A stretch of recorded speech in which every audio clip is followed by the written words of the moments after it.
By now, you should have received a shared spreadsheet if you are responsible for a budget. And that's if you're not responsible for a budget, you can turn this video off and not watch it, and you don't have to worry about it. But if you are, I just want to take a minute to explain that spreadsheet and what to do with it, and make sure that you don't get bogged down in it. So basically, the idea is that spreadsheet has the approved budget from last year, and the spending that you'll see, like when you look at the last year actual. So this is the current year is the current year we're in. That was the approved budget, and so you can see here $3,400 in copier costs. And then there's nothing in last year actual. That means that nothing's been spent yet. So if you've spent money already, you'll get some that you'll see some lines that have last year's actuals. If you haven't, you won't. So you don't have to worry too much about last year's actuals, but you want to spend most of your time with the current year and what you're going to need. And then let's just go over quickly kind of the level of specificity that you'll need to put into these things. So basically, as you go through, all of the line items are listed. You won't have all of them. And for some of you, especially the purple and yellow, will just have been hidden.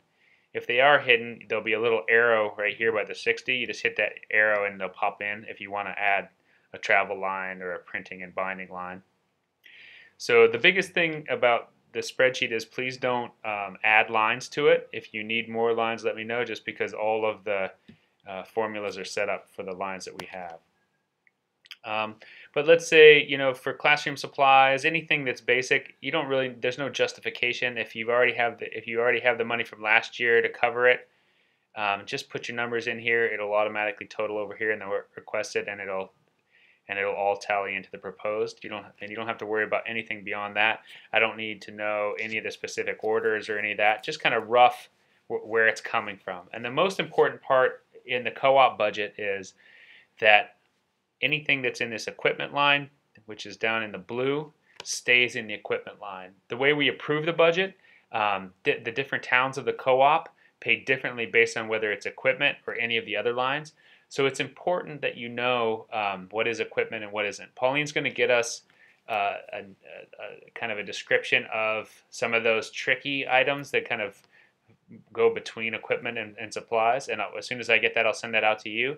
But if you can just, as you build your budget, really think about what the equipment needs that you have and make sure you get those in there, specifically under equipment, it sure will help out a lot. So here's a line where, new equipment in this budget, there wasn't anything from the current year, and of course I need a flux capacitor. So I put in how much I'm going to spend on that, and then I have to justify it. So I have to give an explanation of why I would want that, because time travel is cool, and put in the totals. Of course I'm going to take this out because this is an actual line, and I don't want really to get a flux capacitor, but that's just an example of what you would do in that situation. So hope that helps. I will have other stuff up there, but the goal is to have your part of the budget done in 2 weeks. So Friday, October 9th, if you can have this done, I would appreciate it.